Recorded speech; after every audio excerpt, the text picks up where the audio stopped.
I want to fight Gervonta Davis. That's just something I don't know why. I just want to fight him.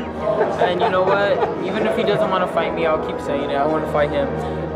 But he should fight me now because this is the best chance he's going to have when I'm 19. I don't care what you got. Yeah, all that. You better open up. You're going to need a ladder to hit me. How tall are you? You 5'5". You don't need a ladder to hit me. You're going to need a Stairmaster. Boy, you won't be able to touch me. You ain't never fought a 135 in your life. It's different. Don't call it a comeback. Hey, Shek, we said it before, but this time boxing is really back. This time, Shazier means it, everybody, and I have 3 words of agreement for that, for the fight upcoming this weekend. Ooh, la, and la. You're talking about the 28-0 Gervonta Tank Davis v. 23-0 Ryan Garcia bout upcoming this weekend. This might be the best real fight we've seen in years. Plus, George Foreman is making a comeback into the theaters, and man, the almighty Warriors are in trouble this first round versus the Sacramento Kings. From Wondery, I'm Ryan Shazier. And I'm Dave Damashek. And this is Don't Call It a Comeback. Don't call it a comeback. I've been waiting on this moment my whole life. Can't call it a comeback. Everybody to your feet, make arenas rise. Yeah, I'm saying from the left to right, we get it on tonight. We do it all, but we don't back down. Just give me one shot, one chance, I'ma take it. Fixing up the game, but these records I keep on breaking.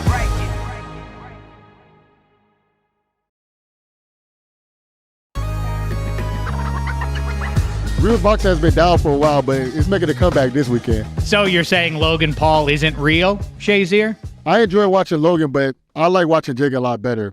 This Davis versus Garcia fight, man, they had some real stakes this weekend, and so real heat from this rivalry. It's been brewing for years. Oh, best thing in all of sports, Shazier, as you know, rivalries, and Ryan and Tank have been beefing online since 2017. People like Ryan Garcia call you out. What do you think about that? He's a kid, man. Oh, kill him. He can be my sparring partner, though. Since then, they've both gone up in weight, won belts, and gained millions of followers, and perhaps more importantly, money. This fight will determine the new face of boxing, but that's not the only mega fight on the horizon. We'll get into some of the other huge boxing comebacks too with our guest. He's one of the biggest promoters in the sport, Eddie Hearn. Welcome to Don't Call It a Comeback. How are you, man? I'm doing great, thank you. Over here in cold England, and looking forward to a big run of fights coming up, and pleasure to be joining you guys. It's pretty cold in England, but in Pittsburgh, I think we kind of get the same weather. Dave is the lucky guy in California right now, so I kind of know how you feel. Well, Eddie's got the Dodgers hat on, summoning Southern California weather, right? Hey, so Eddie, I want to talk to you a little bit. You know this Tank Davis and Ryan Garcia's fight is coming up.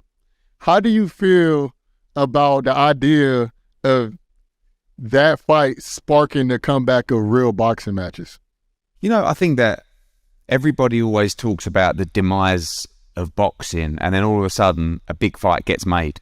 You know, I mean, the one thing that we don't have the beauty of is being able to tell fighters who they're fighting. You know, I'm always very envious of my friend Dana White, who has the ability to say, you are fighting you. I'll see you there. Yeah. You know? And obviously we're dealing with managers, promoters, agents, lawyers, and every fight of that magnitude is negotiable in terms of its terms. So it's very difficult. It's very frustrating as well, sometimes as well. And, you know, I think that you get a fight like Tank against Garcia and all of a sudden it just reignites boxing. But it doesn't really reignite boxing. It just shows you how big the sport is when you get it right. You know, we've seen that around the world. We represent, obviously, Anthony Joshua, Canelo Alvarez, and, you know, we've done 90,000, 80,000. We've got Guadalajara coming up with 60,000. Like, boxing works. When you get it right, boxing works. But too often, fans are left disappointed that the fights they want to see don't happen. It's nothing new, right? You know, it's not like this is something new in boxing that we all get disappointed. It's just time and time again. But every now and again, there's a breath of fresh air. And the great thing about Tank against Ryan Garcia is they're two young guys in their prime. Normally, at the end of the career, the guys go, yeah, well, okay, we'll do it now because we need a cash out. And Lucas Spence against Crawford, great example. But, you know, in that fight, you have two guys in Tank and Garcia who really are in their prime. And you go back and forward. And, you know, it's live on DAZN as well as other platforms. And I'm a DAZN guy. but I'm not promoting the fight, but I'm excited. I'm debating the fight in my own mind. And that's when you know you got a big event.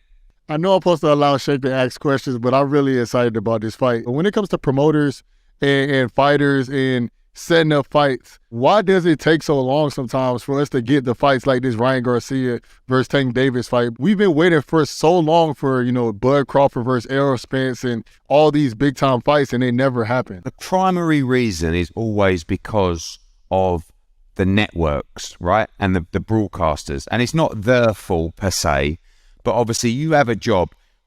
The greatest gift for a promoter is obviously have a great talent roster, but you're only as good as your broadcast deal, right? You're only as big as your TV deal.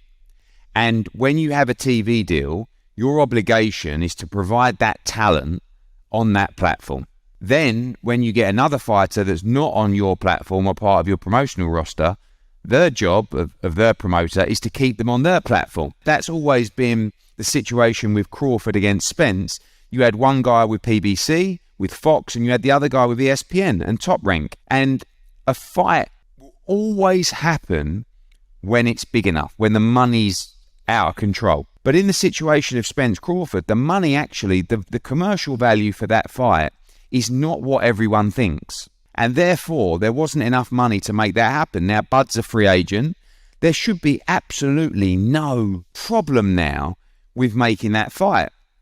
Another problem in the sport of boxing is every now and again, a new broadcaster pops up. You've got, for example, BLK Prime, who paid Bud an obscene amount of money for a one-sided fight that inflates Bud's perception of the value of the Crawford fight, right? So, I just got X million to fight Avanesian. Wow, I must be getting 20 or 25 million to fight Spence. The issue is, as promoters, the one thing we know better than anybody is the numbers that are available for a fight, right? And in that situation, it's an open book. And there was a lot of debate around that fight where I think Al Heyman was saying, look, guys, we open the books. Whatever the fight generates is 50-50 or whatever that deal is. But the fighters then really don't back themselves. They hear from their friends and from the guy in the gym that is going to do 1 million buys, but they're not prepared to back themselves for that number. So they say, no, we don't just want to own all the money. We also want a massive guarantee. And then as a promoter, you're sitting there and says, Adam, I've got to give you a guarantee, give you all the money for the show, and hopefully it surpasses those numbers for me to make a little bit of money. The fighters have to be willing to back themselves in the fight.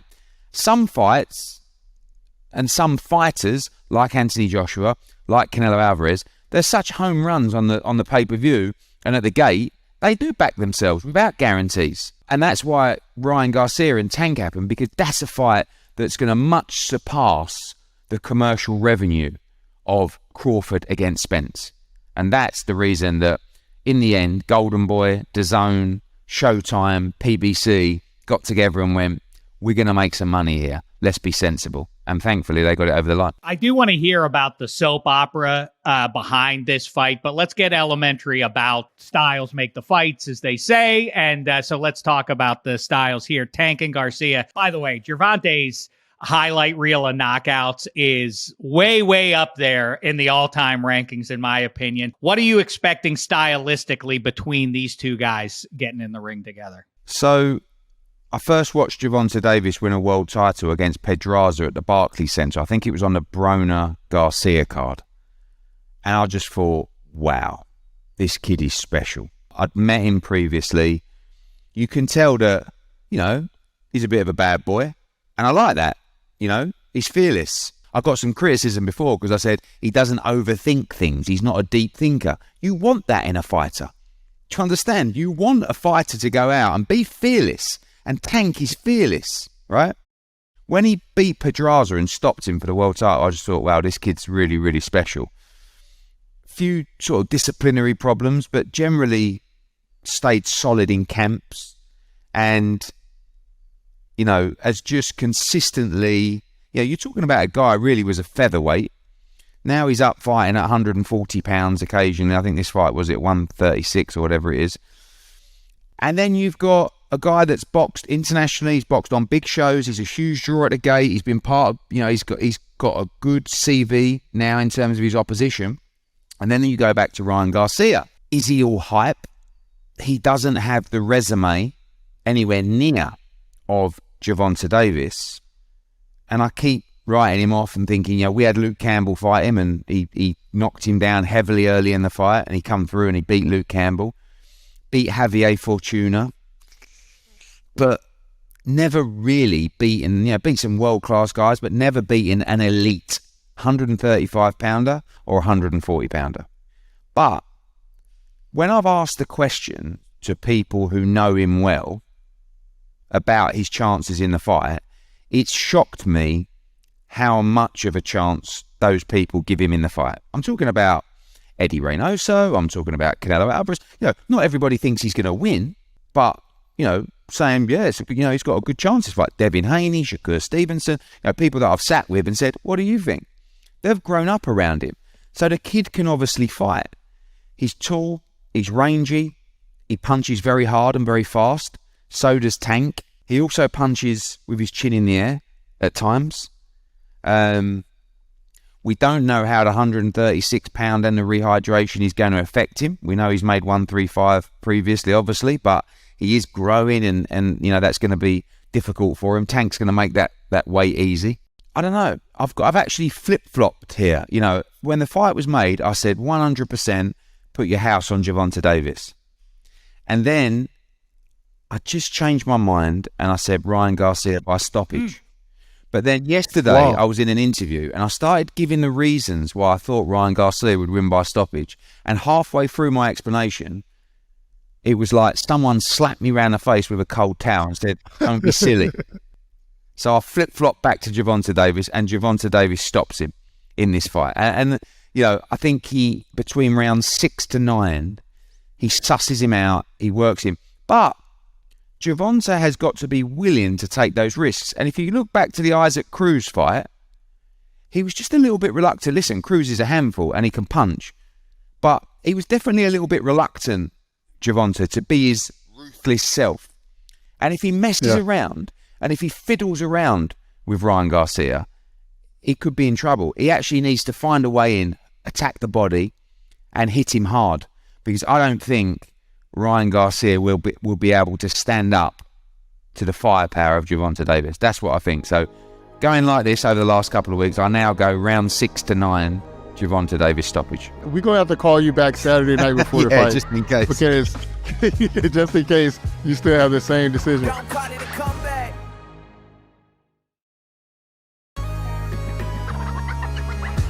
Recently, on social media, Tank Davis and Ryan Garcia was on Instagram Live together. Did you see that? Yeah. And they end up betting their whole purse on who wins this fight. You want to bet? Yeah, let's do it. I'm down. The whole Let's purse. do it. The whole purse. I have to bet. Yes, let's bet. You hear me on the live. Let's bet. Let's make a contract. Let's sign it, both of us. Let's do it. We all know that never happens, right? I mean, I've had it before. Jake Paul says to me, I bet you all my jewelry. And I was like, what's that? $5,000? Joking. And he went, no, $500,000. Yeah. And I went, well, why $500,000? Let's make it $1 million. And he went, all right, bet. This is in the middle of the press conference. And I'm like, what? And he's like, his hand's hanging there, So I'm thinking, fuck, I had Katie Taylor, he had Amanda Serrano. And I thought, I like Katie Taylor in this fight. She's slight odds on. You're giving me even money. Okay, we'll bet $1 million. Shook on it. Then next thing, obviously everyone wants to paper it because you can't just rely on the word of someone in boxing. Right, so now you've got lawyers involved. Now the commission comes over and says, guys, you're promoting the fight. You really can't be betting on the fight. I'm like, so anyway, it all falls away. The same thing with this. They're probably making, I don't know, 10 million a piece. Tank probably more. There is absolutely no way they are betting their purse on this fight. No way. So, but you can't back down. And that's what happened on that FaceTime call, obviously, or the Instagram call, where Tank went, bet your purse. And Ryan went, okay. When it's like, yeah, let's get the contract. And then obviously the contract comes through. It's got stuff in the contract that doesn't work. And, listen, this fight took a year to make. You think they're going to get a contract for a bet for $10 million up and running in what, 3 or 4 days? No chance. Not happening. Hey, so you booked the Logan Paul versus KSI rematch in 2019. Which is a better sport? Which is better for the sport, celebrities or real boxers boxing? Oh, I mean, I think they've both got a place. I mean, what you're seeing now is this two very separate things, right? So you're seeing the YouTube and celebrity world, and you're seeing professional boxing. Now, Jake Paul, in my opinion, is part of professional boxing. I don't class him as a YouTuber, but what the YouTube stuff is doing now is so wacky that they've introduced like tag team boxing and stuff like this. I don't mind that because at least we can differentiate it between it. At least we can say that's not boxing, that's entertainment, right? Yeah. But at the same time, if that's going to drive younger people into the sport, I've got 2 children, 13 and 10. They know all of those people taking part in that YouTube event. Now, they don't know everybody who's taking part in my card in Wales on Saturday night. So as long as we can use it effectively for the sport, I don't mind it. I mean, after I did KSI Logan Paul, which was a massive success, sold out Staples Center, did millions of pay-per-view buys worldwide, I just said to myself, I'm never going to do another one because my heart weren't in it, really, And when he was up there at the press conference and, I'm talking to the guys and he says, yeah, well, your mum, she's... And I'm like, oh, no. I could feel any ounce of credibility that I have left in this sport just oozing out of me onto the floor, So I was like... but I loved it. I had Justin Bieber sitting next to me. We had, it was wild. But my heart just weren't in it. It's very successful in terms of its numbers, and I think there's definitely a place for it if we can bring people into the sport. But we just hope that those people that have come into the sport through YouTube boxing watch fights like Tank against Ryan Garcia on Saturday night. Then we've got a chance of keeping them in the sport. Well, I can't imagine that fight's not going to be a gem for the reasons you've already described there. But I am fascinated. In a way, it's a throwback. It's bringing back the idea. Like Ali got into the ring with professional wrestlers and so on and so forth. But the lines are kind of blurred where Jake Paul's concerned. I mean, Pete Davidson is not going to go and play wide receiver in the NFL, and Taylor Swift's not going to play the hot corner in Major League Baseball. How stunned are you by this YouTube celebrity's ability to keep up to some degree with professional pugilists? I've always said that you don't just start boxing in your mid-20s and become a world championship contender. And Jake is never going to be, nowhere near. But he's better than some opponents that I've had on my show when you bring a young fighter through and you're developing in the early stages of his career. So he's entitled to do what he's doing. He's working hard. He's sparring hard. He can punch a little bit. He's brave. He lost to Tommy Fury, who's very limited as a professional boxer, but he had a go. He got stuck in. He wasn't scared to stand there and trade, and it wasn't a terrible fight. So, like I said, I class Jake on a professional coat. I do. Some of it you watch. Awful. You just like, they're all like, sort of wafting around their hands and you think, no. But Jake's different. Jake's earned his right, I believe, to be called a professional fighter. I really respect Jake and Logan and KSI because they're bringing more fans to the sport of boxing. Like, if you really enjoy fighting and you really enjoy boxing, coming in and just watching them fight, you're like, oh, this is entertaining. And then you see Gervonta or Shakur Stevenson, or let's even speak about your guys, like AJ. I know you have a big event that you talked about. You told IFL TV that you plan on having an event with both Wilder versus Joshua and Fury versus Usyk on the same night was in the work. Tell us about that. Yeah, I mean, that's, we've done a couple of fights now in the Middle East. We know that across all sports, the Middle East are being very aggressive to bring the flagship events in different sports to their territory.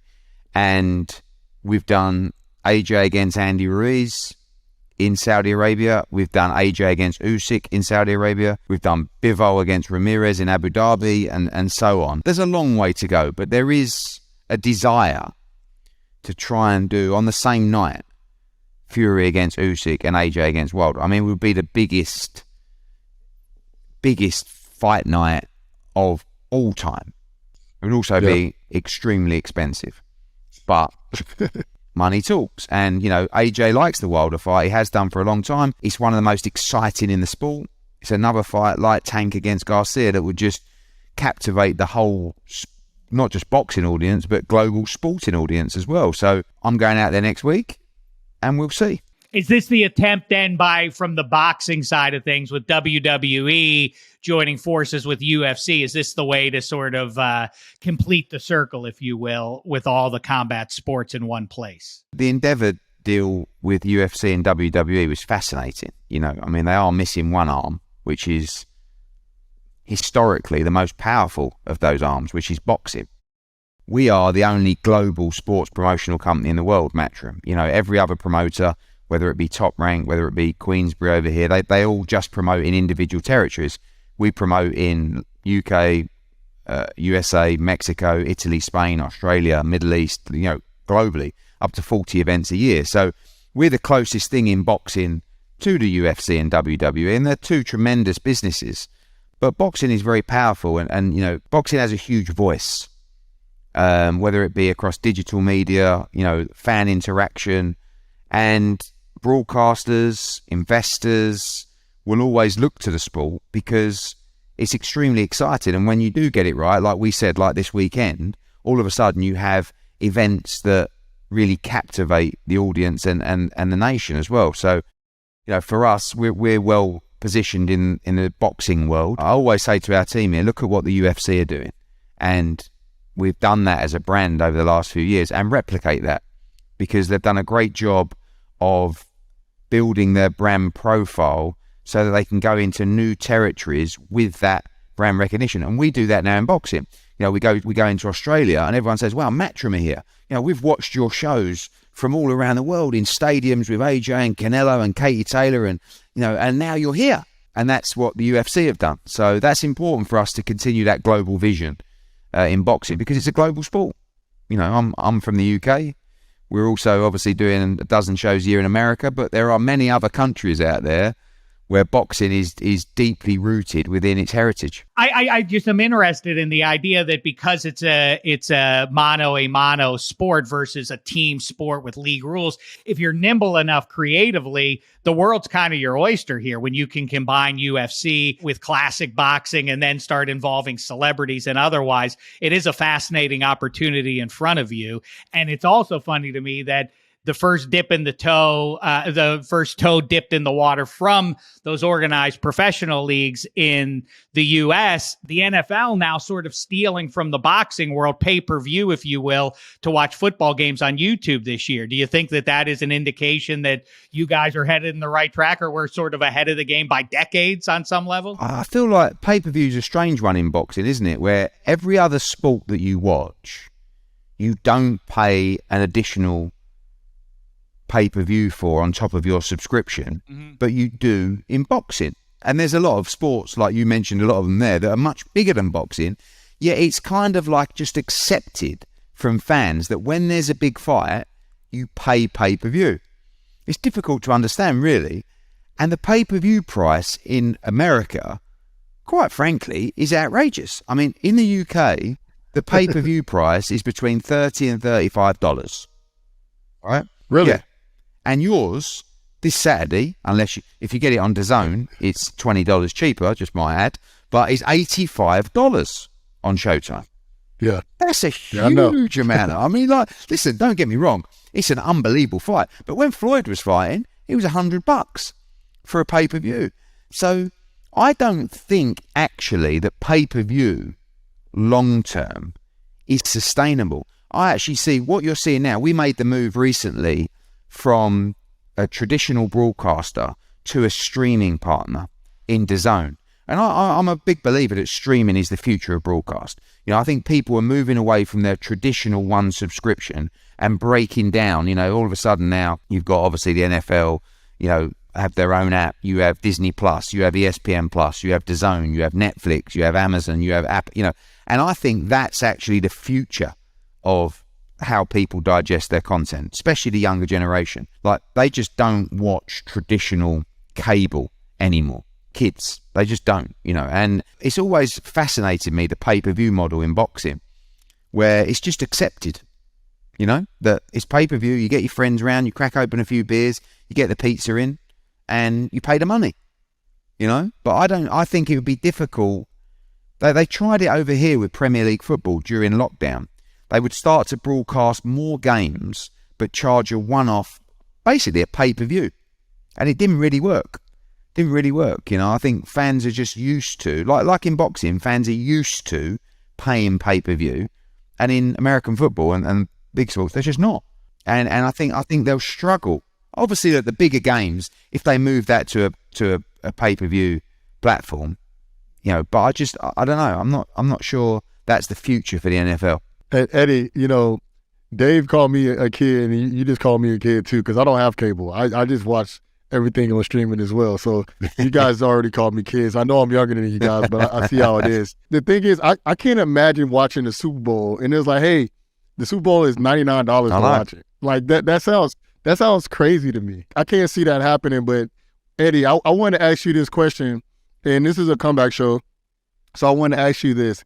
If any boxer that ever came back to the sport of boxing, or the boxers that's here now, who would you say is the greatest boxer of all time? Like, pound for pound. I mean, my hero, one of my heroes was Sugar Ray Leonard. I loved Sugar Ray Leonard. I mean, every fighter that you ask will generally tell you that the greatest pound for pound fighter of all time was Sugar Ray Robinson. But there are so many. You go back to the heavyweight days. Obviously, it's difficult to move away from Muhammad Ali. But for me, that era, when you had Leonard, Hagler, Hearns, Durant, we're talking now, we're celebrating Ryan Garcia fighting Tank Davis.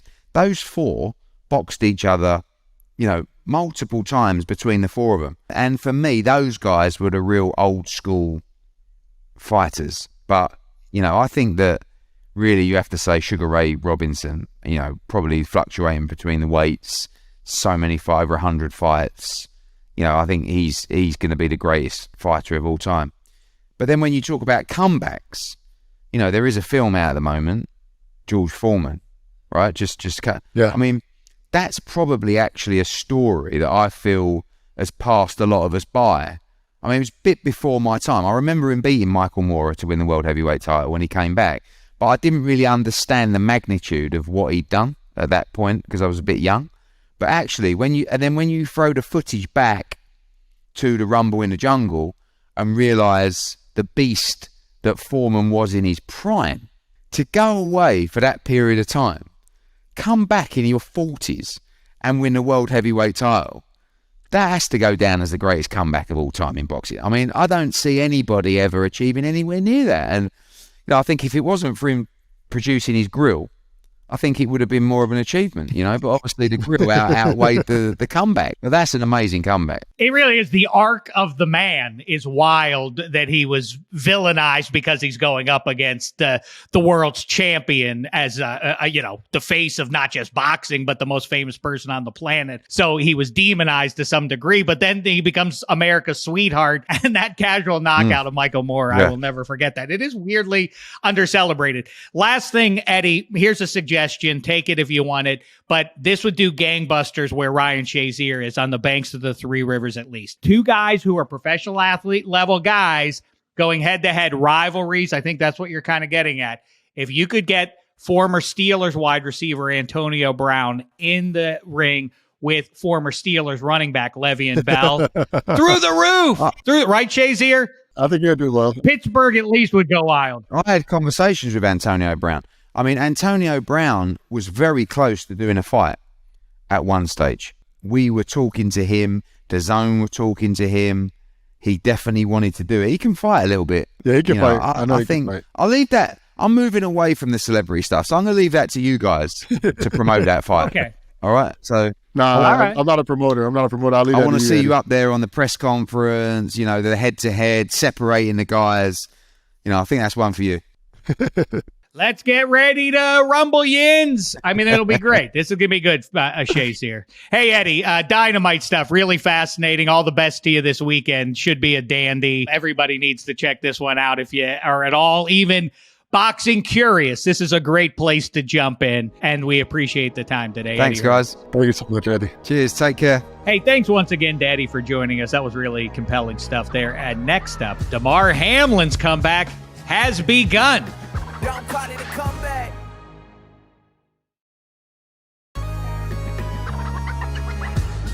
All right, Shazier, time for some other comeback stories in the news we need to give a look at this week. This is the check down.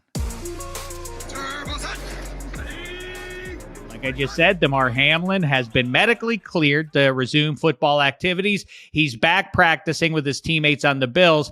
5-0, how do you feel hearing this news? I'm going to be completely honest with you. I know some people might not be a big fan of what I'm about to say, but I am extremely happy that he's able to play again. And a lot of people are like, what about his health? What about, is he thinking about his family?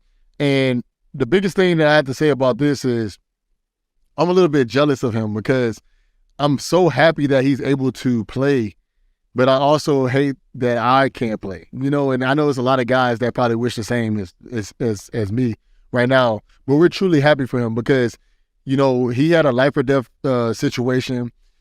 The doctors cleared him to play, and I'm really happy because a lot of people would say, hey, man, this is a situation where you got to think past football. Most people aren't in a situation where they get to play a sport or have a job that they wanted to do since they were a kid. And Damar has that opportunity. He's been cleared, which allows him to continue to play the sport that he loves. I hope he gets to come back out, play at a high level, even play better than he was before he got injured. So this is something I'm really excited for him. And I just had something from my foundation, and it's called Ryan Time. And one of the people that I was talking to, he said one of his goals is to hike Mount Kilimanjaro. And what's so crazy about that is he had a spinal cord injury. Now he's walking again, and he's learning how to do everything again, but he loves the outdoors.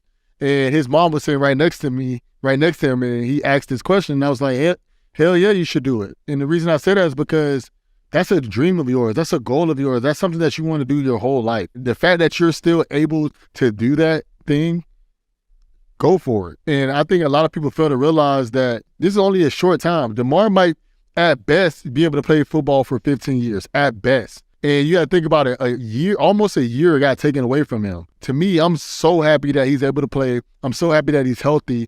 And I just look forward to seeing more great things from Damar in the future. I got to tell you, 5-0, one of the things that breaks through all the time with you is that when you're talking about Hamlin here, you're making an assessment based on your passion for playing football and that you're jealous of that. More cynically, we live in a world where people talk about how many hundreds of millions of dollars are going to be guaranteed to quarterbacks in the quarterback league. But Damar Hamlin's closer to the norm in pro football. There's a lot of money, and the risk reward thing.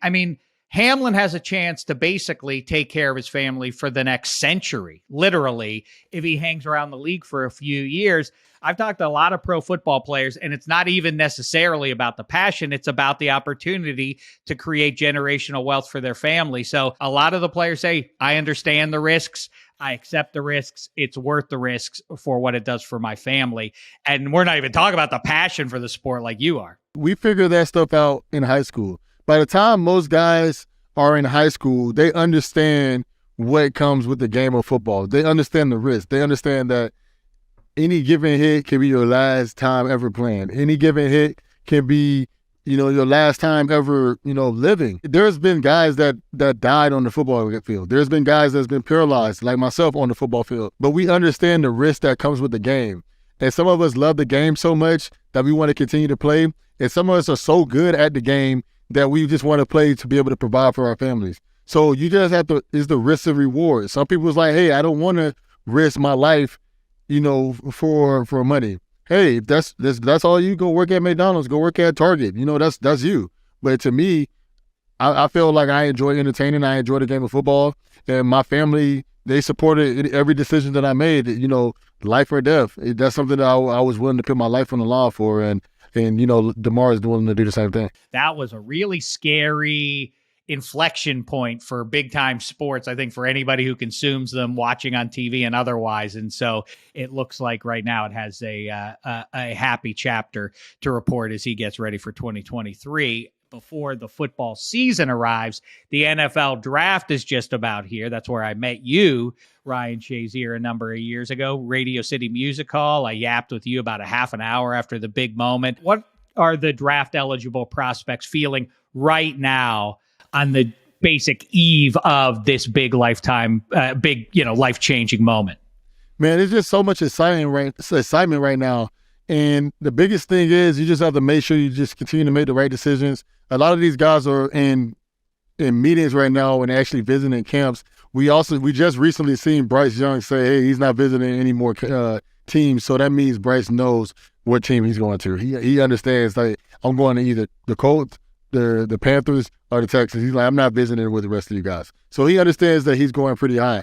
And to me, most guys just want to make sure they make the right decision and don't make any bad mistakes when it comes to just, partying and things like that. But you also have to understand that some of these guys, they dreamed about this as kids. They dreamed about, and the number 1 pick in the NFL draft and Ryan Shazier is going to get drafted by such and such at the 15th pick. That was a dream of mine, to walk across the stage so people can see, hey, Ryan Shazier was good enough to go in the first round to be somebody that people wanted to take a risk on. That was something that I dreamed about, and that's something that a lot of these guys are dreaming about right now. So there's a lot of guys that's probably going to stay home because they want their family around. The most important people for me at the draft was there. There's a lot of people that have draft parties that have 300 people there. And I'm going to be honest, Dave, we have a lot of friends, but we don't really know 300 people. Like, we know them, but we don't know them. I wanted that moment to be with people that, was with me when I grew, was in diapers. People that was with me when, I first found the game, when I first left the game. That's the type of moment I want to have, and this is the type of moments that these guys are thinking about. They're thinking about who's coming to the draft with me, who's staying home. Am I doing a party at my college? Am I staying and doing it at my church? Am I doing it at the draft? It's these type of things, and then just what am I going to wear? It's a really fun time. I'm sure it's the greatest. I'll never have anything close to a singular moment that positive that benefits my entire family, let alone just me. See, I'm glass half empty compared to you, and my concern of attending the draft is if I'm told, like, yeah, you're going to go in the first, but then I don't, and then the camera keeps cutting to me. I wouldn't want that. I'd be too embarrassed for that. So this is when you normally find out if you're going to go to the draft or not. They tell you at the combine, and they'll say, hey, you're projected to go in the first 2 rounds. Would you go to the draft and stay at the draft if, you end up going to the second round? No, I would never want to do. I would be the worst. I would hate sitting there, and that my whole family would be like, you brought it. Now we all got the stink on us because of you again, David. In the back of your head, that's a possibility that you might not get drafted in the first round. But majority of the time, you have a solid feeling. Your agent has a solid feeling that you're going to go in the first round. Last thing, did you hug your mom first? I hope. Yeah, I definitely hugged my mom first. I hugged my dad. Then gave my brother a handshake and Coach Meyer a hug, and then I walked up. Any prospective first-round draft picks, this is the counsel I give you right now. 1, if you're at the draft, hug your mom and your family before you hug the agent. That should be obvious. And if you're at home, don't answer on the first ring. Then you seem desperate. Like let the NFL team twist for a moment to make sure, like, maybe he's going to the XFL or something like that, So let him sweat for at least 2, maybe even 3 rings. I love that moment to be in the company of guys whose lives just changed for the better for the rest of their lives and for generations and their families. It's one of the best moments in all of sports. All right, now to the NBA playoffs. Those are obviously underway. If you have been paying attention, you're fully aware of what's going on there, all the melodrama. The Warriors have dropped the first 2 games in their series against the Kings. Now they go home to San Francisco for game 3. 5-0.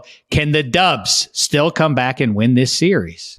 So throughout the history of the Warriors winning championships, I hate to say this, but a significant piece of one of the teams that they're playing always goes down. Now you're down 0-2, and the Kings still have all their pieces in play. Obviously, they said Sabonis is getting an X-ray on his chest because Draymond stepped on it, but also Draymond said he's getting an X-ray on his ankle because Sabonis had grabbed it. So yeah, I think he was trolling him a little bit more. If they can turn this series around and it's 2-2, by the time they go back to Sacramento, that's when something could possibly happen for the Warriors. But this is not looking good in their favor. Well, this show does revolve around comebacks, and so we have to take a moment to say good for the Kings and their big franchise comeback. Things have been bleak for a long time since Peja missed that wide open look way back when. I don't even remember what year that was against the Lakers with Rick Fox and Shaq and Kobe and all of that. It has been a long walk through the desert to get to here, and it looks like everybody in Sacktown's enjoying it. It's a lot of fun to watch on TV. Football.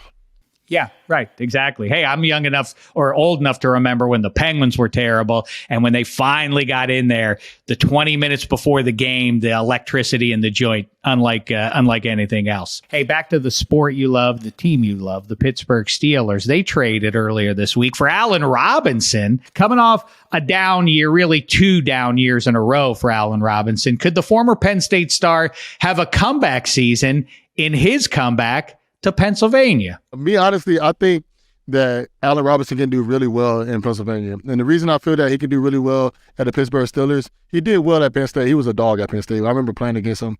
It was always fun playing at Penn State. They got me one time. It was I always call it the I can't say that on the podcast, so I'm just gonna say they beat me my freshman year. So it was around 10-7, right?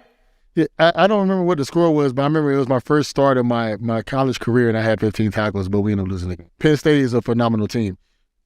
I think he would do well because with Allen Robinson, this is what people fail to realize. Allen Robinson is really good in the slot as well. So having Deontay and having George outside and having a bigger slot receiver that Kenny can actually put the ball on. I think one of the biggest problems that Allen had when he was in the Rams, played for the Rams, is obviously Matt Stafford and Cooper Kupp had a really good relationship and they're best friends, but it also the fact that Allen is one of those guys is like, hey, give me the jump ball, put the ball on me, I'm going to make the play.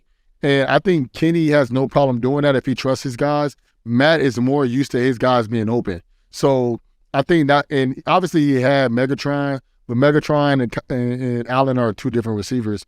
But I just feel having him in the slot, Cooper Kupp was in the slot as well. I think it's just, that dynamic didn't fit well. I think that dynamic can fit well in Pennsylvania. We'll have 3 receivers that can take the load of being a number 1, and I think that could really help out a lot. And I don't think Allen's demanding the ball as if he's a number 1 receiver, and then having Deontay and then George is going to allow more one-on-one opportunities. So I think he could do very, very well. Back to my glass that's half empty. I mean, I feel like there's a chance that maybe he won't work out at age 29. The cliff can be pretty severe. The results of the last couple of years indicate that maybe his best days are past him, or maybe he heals up and he's born anew here. But the price that they had to pay to get him was marginal.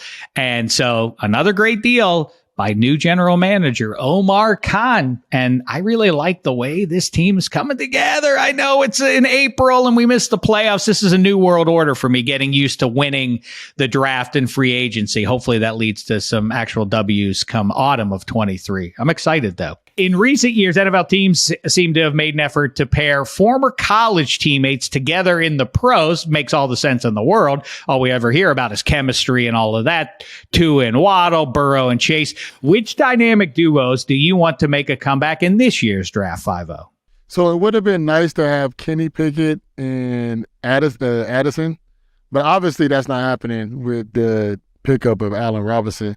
So, man, this is a tough one, man. There's a lot of really good players out there, and I can definitely see Bryce Young and not Waddle, but Mechie from the Houston Texans. So I think that's something that could possibly happen. There's nobody in Carolina that CJ used to throw the ball to that I can think of. So I just don't see that one happening. Well, it's interesting you say, because Stroud and Young have plenty of guys in the league who they played right. with. It would almost be hard to draft one of those 2 guys and not have a Buckeyes or Tide receiver on the roster somewhere in there. Yeah, I mean, the obvious one that was taken away by the trade earlier this week is the Jordan Addison one, because I think Addison was going to slide just enough that he would have been reasonably in play at 32 for the Steelers. I don't necessarily think that's completely over, by the way, that's an impossibility at this point. I don't know that Allen Robinson is so dependable that he makes it impossible for the Steelers to draft another guy. I have another one for you, though, too. Go ahead. You have Jalen Carter and Nakobe Dean as well. That makes a ton of sense to me. And by the way, like we've talked about before, Jalen Carter may be the best player. Jordan Davis is over there too. So that's a trio. Oh, imagine that. And that's exactly the way the Eagles go about their business too, is doing that sort of thing. So yeah, that does make a ton of sense. Big George Foreman is set to hit theaters April 28th, and I'm thoroughly looking forward to seeing this picture. Shazier, you're a youngster. Have you ever seen any of his great bouts? Against Ali or otherwise? So, I watched the movie Ali a few times. I watched some of Ali highlights, but I never looked at them for other people. So I always just paid attention to Ali. So I've seen and heard of his greatness. I've seen just small clips and highlights of what he's done to people and how he's fought people. But I can't say that I remember specifically how he was when it came to fighting, because I was more opinion. One of my idols and guys I look up to is Muhammad Ali. Then you must watch the documentary When We Were Kings. It's one of the better sports documentaries in the history of people. And one, it will make you enjoy Ali even more than you already do, what he meant to the people in that country when he, in Zaire, the Congo, when he got stuck there because George Foreman got hurt. So they had to extend their stay there, how he connects with the people there. And George Foreman is cast as this villainous guy, but as we saw after the fact, he became one of America's favorite people. So I'm looking forward to seeing this picture. But do yourself a favor, go watch the Rumble in the Jungle. It's dynamite. You said When We Were Kings? When We Were Kings. And after you watch it, you can text me and say, thanks, Dave. That was a great tip, because there's no chance you won't love this picture. It's dynamite. I now want you to go watch it because I'm vain and I don't want to get caught up with any more questions distracting you. So that's it for this episode of Don't Call It a Comeback. Make sure to follow, rate, review the show on wherever you're listening, and check us out on YouTube on the Wondery channel so you don't miss an episode. See you all next week. Don't call it a comeback. I've been waiting on this moment my whole life. Can't call it a comeback. Everybody to your feet, make arenas rise. Yeah, I'm saying from the left to right, we get it on tonight. We do it all, but we don't back down. Just give me one shot, one chance, I'ma take it. Fixing up the game, but these records I keep on breaking.